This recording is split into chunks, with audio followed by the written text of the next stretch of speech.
I'm Allendale's chief meteorologist Ryan Martin with a look at your midday weather update. The latest check of our surface analysis shows a frontal boundary working its way out of the eastern plains and into the western Corn Belt. So far, most precipitation associated with this frontal boundary actually has been in advance of the cold front by a little bit. We've seen good showers and storms so far today across portions of eastern and southeastern Minnesota, through eastern Iowa, and in northern Missouri. Northern Missouri has actually been where the stronger rain events, the thunderstorms, have been.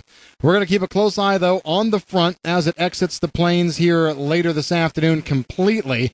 Low pressure that's basically straight south of Dodge City, Kansas, is probably going to lift up across the central plains and may trigger an outbreak of strong to severe weather in eastern Kansas and maybe round two of stronger weather into parts of Missouri going forward.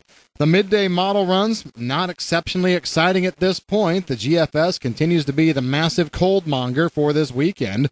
European also has cold air in, but to a lesser extent to the south. So we're looking at frost freeze conditions potentially in the Red River Valley of North Dakota into northwest and west central parts of Minnesota, and places like that, to go along with what we've been talking about in Wisconsin and Michigan over the weekend. The coldest morning probably will be Saturday morning, but the latest run of the GFS continues to show what this morning's did and yesterday, which is pushing this cold air all the way down through the Ohio Valley. That just looks to be a little bit overdone, but there will be some talk about that. As we go forward then, the precipitation still looks like it's going to be on the order of 1/2 to 1 1/4 inch amounts, maybe a few 1/4 inch rainfall totals across the rest of the Corn Belt, with everything done by Friday midday to early afternoon.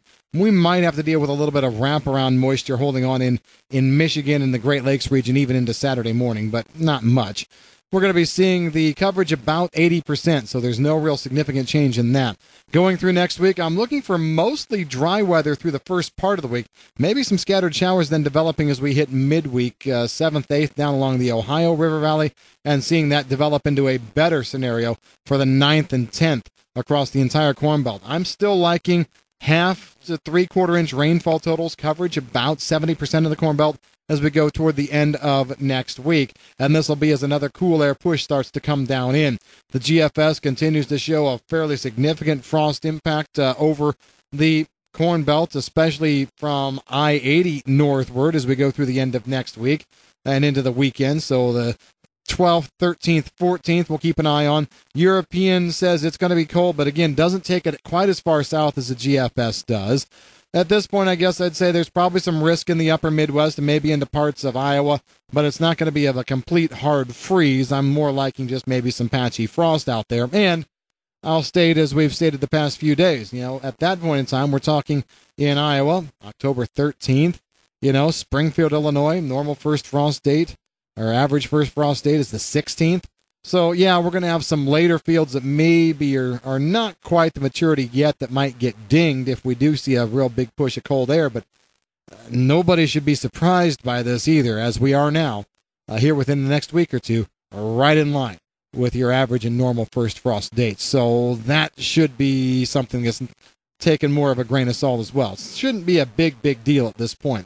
Going into the longer term forecast, it really looks like after about the 15th, 16th, we should be able to scale back precipitation a little bit. We have clear sky all the way out through the west coast, front trying to push into the west coast around the 16th, 17th maybe.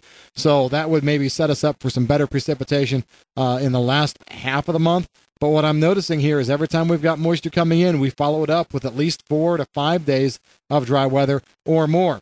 So as long as our rainfall totals stay in that 1/2 to 1 inch range for the most part, yeah, you can have some outliers, but if you're generally in that range, we should be able to dry down and get back to harvest with not too long of delay.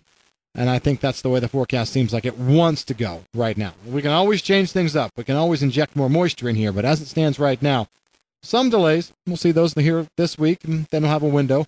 Some delays late next week, then we'll have a window, but we're going to have some time to work around here.